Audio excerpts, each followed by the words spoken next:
Oke, baik. Kali ini kita akan bahas tentang desain database. Ibu langsung masuk ke contohnya aja ya. Jadi ini nomor 5 ya. Nomor 5 di bawah kelas diagram.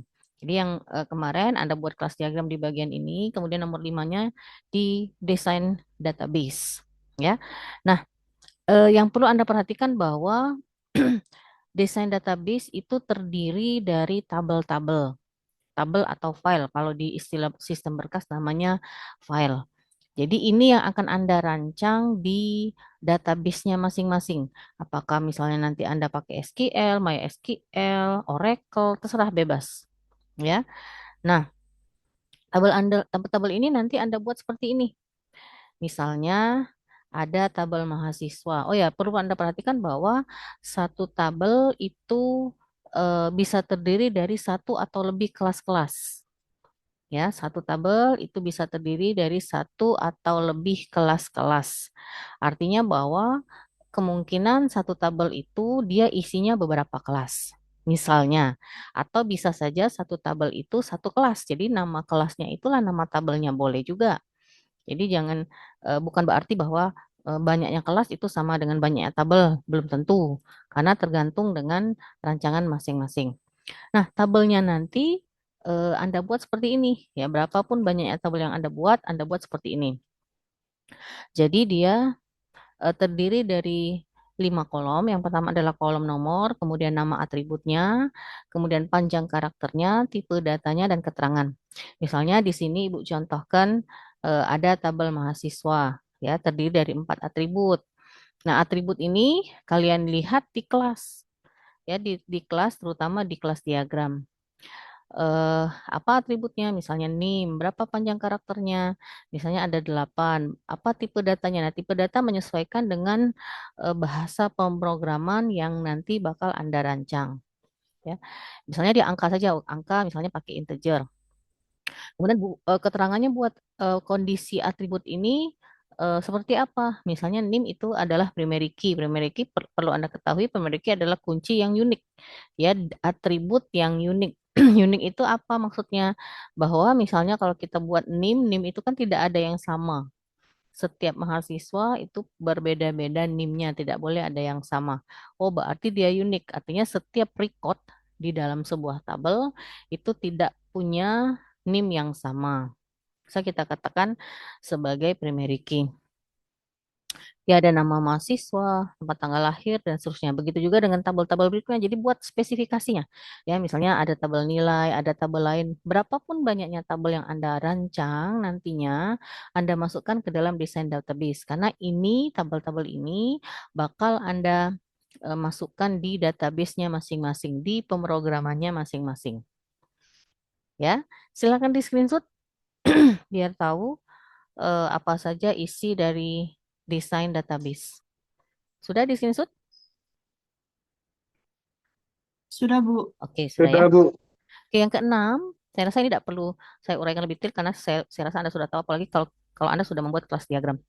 Oke, yang keenam masih masuk dalam desain, ya desain berorientasi objek, yaitu desain interface. Nah, desain interface ini antarmuka antara layar monitor baik laptop, baik PC atau mungkin HP dengan si pengguna. Nah, tampilannya seperti apa?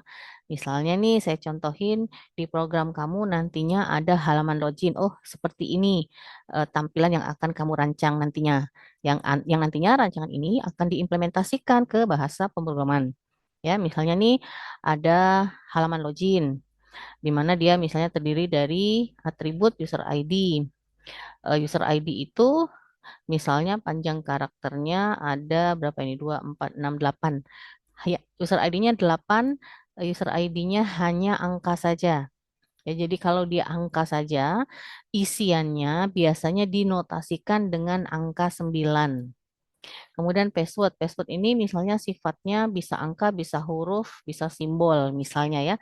Oh, berarti dia gabungan, bisa angka, bisa huruf, dan lain-lain. Nah, kita notasikan dengan X. X itu menandakan dia bisa alfabet atau alfabetik maupun numerik. Tapi kalau misalnya Bu, gimana kalau misalnya isiannya cuma angka saja? Biasanya kalau, sorry, hanya huruf saja. Nah, kalau huruf biasanya dinotasikan dengan huruf A, ya, huruf A. Jadi kalau dia huruf saja, biasanya dinotasikan dengan huruf A. Kemudian command buttonnya apa? Misalnya ada command button login, kemudian ada simbol close di sini. Ini kebenaran Ibu buatnya pakai tabel gitu ya, males gambar-gambar. Jadi Ibu buatnya pakai tabel, tidak masalah. Begitu juga dengan halaman-halaman yang lain, misalnya ada halaman kelola data mahasiswa. Kelola data mahasiswa ini misalnya untuk em, mengentry data mahasiswa, baik itu mengentry, baik itu bisa kita ubah datanya maupun akan kita hapus misalnya ya. Ya, silakan dirancang seperti ini. Ini misalnya ada nama, tempat tanggal lahir, alamat, dan seterusnya.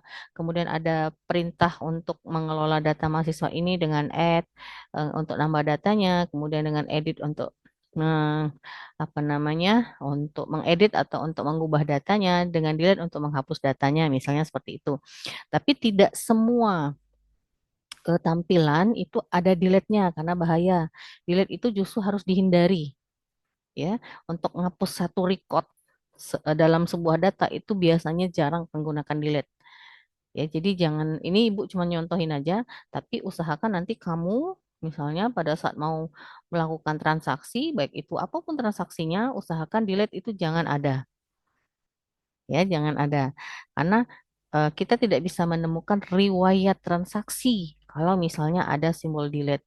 Enak aja misalnya ada beberapa transaksi oleh pegawai bagian penjualan, misalnya di delete aja datanya. Nanti uangnya masuk ke kantong dia. Nah, itu namanya korupsi.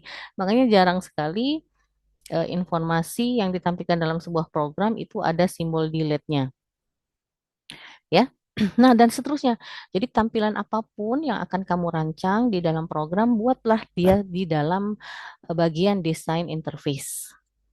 Ya, buatlah dia di dalam bagian desain interface. Jadi desain interface ini memang kita ngetik nian manual, ya, ngetik nian manual kayak gini. Jadi nggak boleh misalnya kamu buat codingnya, kemudian kamu copy paste masuk ke sini, itu tidak boleh. Ya, kalau dulu zaman dulu desain interface itu masih tulis tangan gitu ya, masih tulis tangan.